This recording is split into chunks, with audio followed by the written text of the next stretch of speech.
Oi, gente, aqui é o Marcos. Hoje eu e minhas amigas Emily e Tamily vamos falar sobre a lei do marco temporal que afeta os indígenas.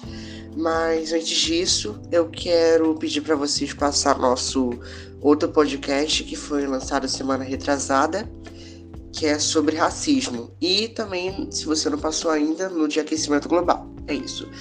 Bom, a gente quis fazer esse tema porque eu olhei no jornal, né? Eu e a Tamily vimos o jornal, aí gostamos do tema e falamos, bora fazer esse e explicar para vocês, né? Porque é um assunto novo, um assunto que ninguém estava ciente, então vamos explicar. Então vamos começar. A Câmara dos Deputados aprovou nesta terça-feira, dia 30, o projeto de lei sobre marco temporal, que dá ocupações de terra por povos indígenas. Essa lei é conhecida, o código dela, né, é PL 490/07. A proposta será enviada ao Senado e o projeto restringe a demarcação das terras indígenas àquelas já tradicionalmente ocupadas por esse povo em dia 5 de outubro de 1980, a data da promulgação de novas constituições federal. Ou seja, essa lei faz com que você, indígena, tenha sua terra tomada, a não ser que você prove que você faz parte dessa terra desde essa data que foi falada, que é dia 5 de outubro de 1988. Oi gente, sou eu, Emily, novamente, e eu gostaria de dizer que hoje eu vou explicar o que é o termo marco temporal. Bom, esse termo se refere a um ponto específico no tempo que é utilizado como referência para medir, organizar ou até mesmo delimitar eventos ou períodos do passado. É uma referência temporal importante para entender a sequência e a duração de eventos. Bom, isso ajuda a contextualizar as informações e desenvolver uma compreensão histórica. Um exemplo de marco temporal é de 1776, que foi a Declaração da Independência dos Estados Unidos, ou de 1988, que foi quando fizeram a Constituição, né? E também a gente pode entender que esse termo abrange vários séculos, como por exemplo até mesmo a Idade Média. E os marcos temporais podem ser usados em diferentes áreas, como história, arqueologia, ciências sociais e até mesmo em projetos ou planejamentos de negócios, onde são utilizados para estabelecer metas e prazos. E os marcos temporais fornecem um contexto temporal para eventos e ajudam a organizar a linha do tempo de forma mais compreensível. E eles são muito úteis para estabelecer relações cronológicas entre eventos e como identificar períodos de mudança significativa e facilitar a análise histórica e comparativa. Gente, essa lei também promove a permissão para plantar cultivares transgênicos em terras exploradas pelos povos indígenas. Como assim? Bem, os povos indígenas vão ter menos direitos de plantio, enquanto o Estado vai poder plantar produtos transgênicos nessas terras, sendo então os produtos transgênicos, alimentos geneticamente modificados, cheios de agrotóxicos e agrotóxicos. Também essa lei proíbe a ampliação de terras indígenas já demarcadas. Ou seja, o quê? Se eu fosse indígena, eu demarquei minha terra, eu provei que eu tenho aquela terra, eu estou naquela terra, estou naquele local desde a promulgação da Constituição, que foi em 1988. Só que eu só provei daquele pedaço de terra, sendo que eu tenho outros pedaços de terra, mas eu consegui provar somente de um pedaço. E eu preciso das minhas outras terras, que eu não consegui provar. Eu não vou poder ampliar ela. Eu só vou poder me situar, me habituar naquele pedaço de terra que eu consegui demarcar, que eu consegui provar ser minha. Ou seja, mesmo que eu necessite muito mesmo daquele pedaço de terra, eu não vou conseguir.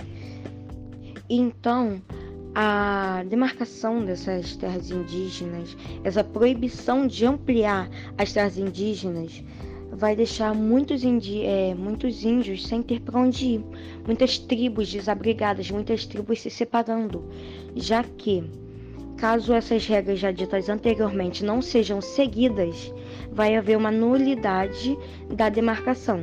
Como assim? Eles vão anular o fato de você ter provado que já esteve lá.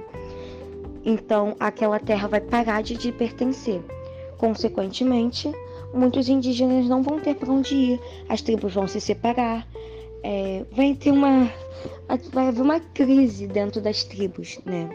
Bom, eu, Marcos, voltei aqui para falar para vocês, né, o porquê que essa lei foi aprovada pelo STF, que é o Supremo Tribunal Federal. Vamos lá.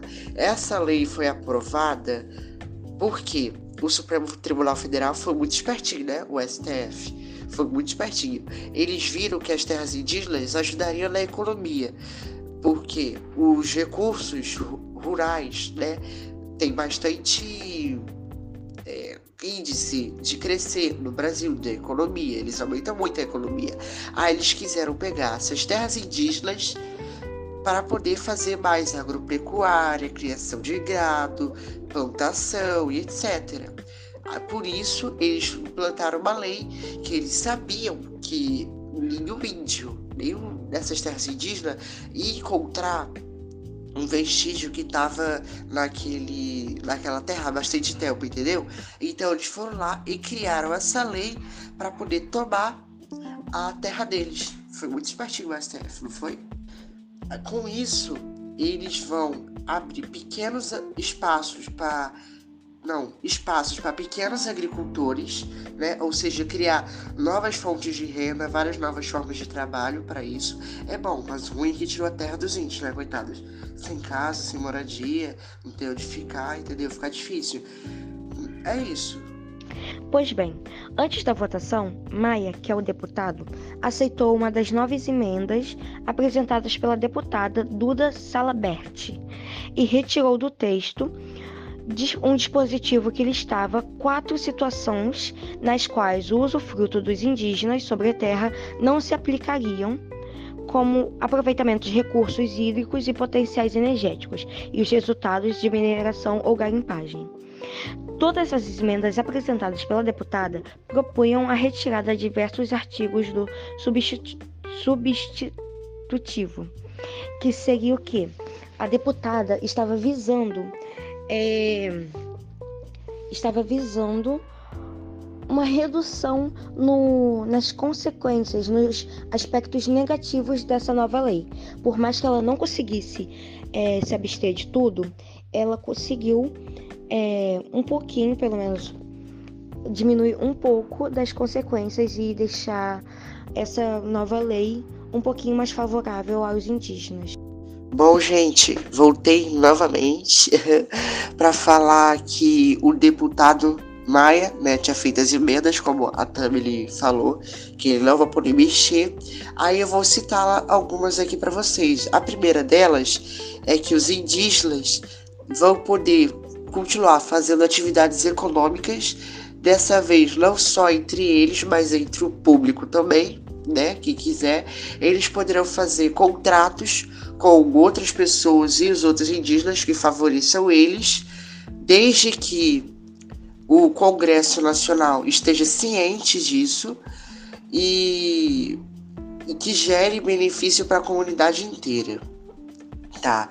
O outro é que terá o turismo, continuará sendo permitido o turismo nas áreas indígenas. A pessoa que quiser visitar pode visitar normalmente. Bom, as atividades de exploração de energia elétrica, mineração e também será autorizada pelo Congresso Nacional. E uma outra coisa que é um benefício, né? As áreas indígenas compradas ou doadas pela comunidade, né, serão consideradas legítimas deles, ou seja, o STF não poderá mexer.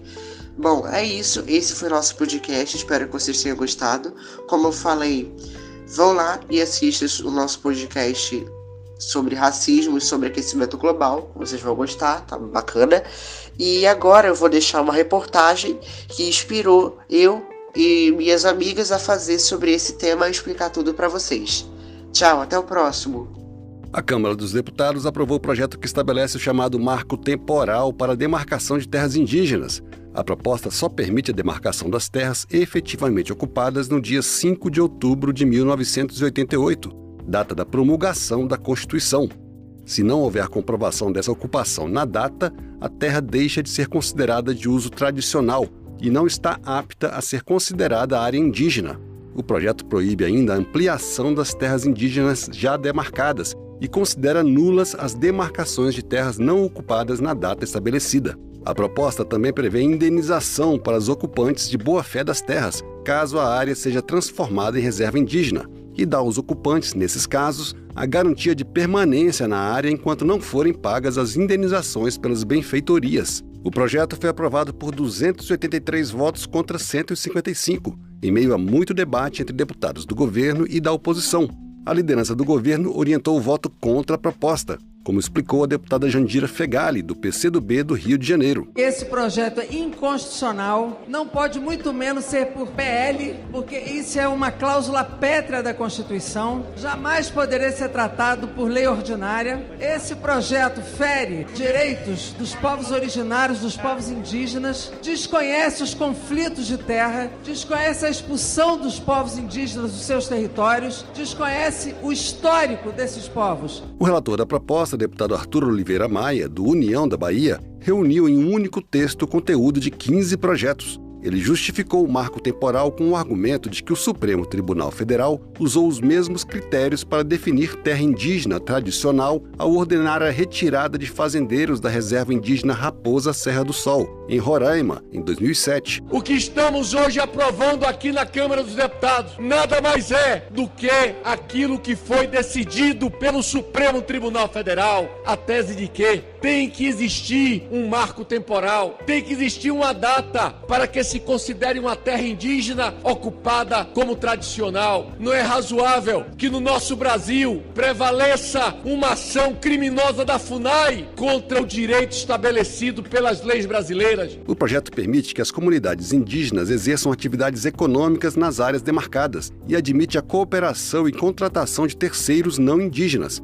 O texto proíbe o arrendamento, mas permite contratos de cooperação econômica com não indígenas. Além disso, prevê isenção tributária para as comunidades indígenas no que diz respeito à exploração das riquezas naturais das áreas. Deputados favoráveis ao projeto disseram que a proposta é benéfica para as comunidades indígenas e dá segurança jurídica aos ocupantes de boa-fé das áreas. Foi o que disse o deputado Kim Kataguiri, do União de São Paulo. A única segurança que é dada é aquela já prevista pelo Supremo Tribunal Federal, de que, se for demarcada alguma terra fora do marco temporal, o proprietário da terra vai ser indenizado. Pronto, acabou. É uma garantia de que o sujeito tem o direito à segurança jurídica, de que o passado não vai ser incerto. E faço aqui as minhas palavras, as palavras do ministro Gilmar Mendes. Certamente já houve indígenas em Copacabana. A deputada Célia Chacriabá, do PSOL de Minas Gerais, criticou o projeto. Segundo ela, a proposta ameaça as terras indígenas e incentiva a violência. Todos os territórios indígenas no Brasil que eu conheço só foi demarcado depois da morte de alguma liderança indígena. Eu sou fruto dessa luta, porque vocês sabiam que a cada vez que vota projeto como 490, acelera o genocídio e os conflitos territoriais. O que nós estamos dizendo aqui é que em 2019 foram 135 lideranças indígenas assassinadas. 2021 foram 185 lideranças também tombadas.